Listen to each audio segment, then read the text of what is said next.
നിനക്ക് വിരോധമായി, നമുക്ക് വിരോധമായി ചാടി വന്ന പ്രതിസന്ധി പ്രശ്നങ്ങൾ എന്നെ നിന്നെ തകർക്കാനുള്ളതായിരുന്നെങ്കിൽ, ആമേൻ, അവനൊരു പട്ടാളമായി നമുക്ക് ചുറ്റും പാളയം ഇറങ്ങിയതുകൊണ്ട്, അവന്റെ കൃപയിൽ നമ്മെ സൂക്ഷിച്ചതുകൊണ്ട്, നമ്മെ തൊട്ട സെക്കൻഡിൽ ശത്രുവിന്റെ ശക്തിയെ ദൈവം അങ്ങ് ക്ഷയിപ്പിച്ചു. നാം പറഞ്ഞ സ്തോത്രത്തിനു മുമ്പിൽ, അന്യഭാഷയ്ക്ക് മുമ്പിൽ അത് തകർക്കപ്പെടുവാനിടയായി തീർന്നു. വിശ്വസിക്കുന്നവർക്കായി ഞാൻ എൻ്റെ ദൈവത്തെ സ്തുതിക്കുകയാ.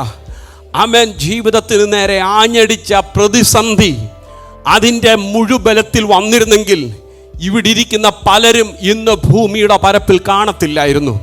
എന്നാൽ ചിലതിനെ ദൈവം അങ്ങ് ക്ഷയിപ്പിച്ചു.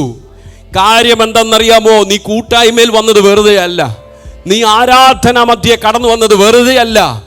ആരാധനയിൽ വെളിപ്പെടുന്ന ഒരു ദൈവകൃപയുണ്ട്, സഭയോടുള്ള ദൈവത്തിൻ്റെ വാഗ്ദത്തമുണ്ട്. ആ കൃപ ഓരോരുത്തരുടെ മേലും വ്യാപരിക്കുന്നുണ്ട്. ആ ദൈവശക്തി ഓരോരുത്തരെയും കവർ ചെയ്തുകൊണ്ടിരിക്കുകയാ. ആമേൻ. നിനക്കത് മനസ്സിലാക്കാൻ പറ്റുന്നില്ലെങ്കിലും പുറത്തിറങ്ങുമ്പോൾ ചിലതിനെ ജയിക്കുവാൻ, ചിലതിൻ്റെ മേൽ ജയം പ്രഖ്യാപിക്കുവാൻ ഒരഭിഷേകം ഓരോ വ്യക്തികളുടെ മേലും വ്യാപരിച്ചുകൊണ്ടിരിക്കുകയാണ്.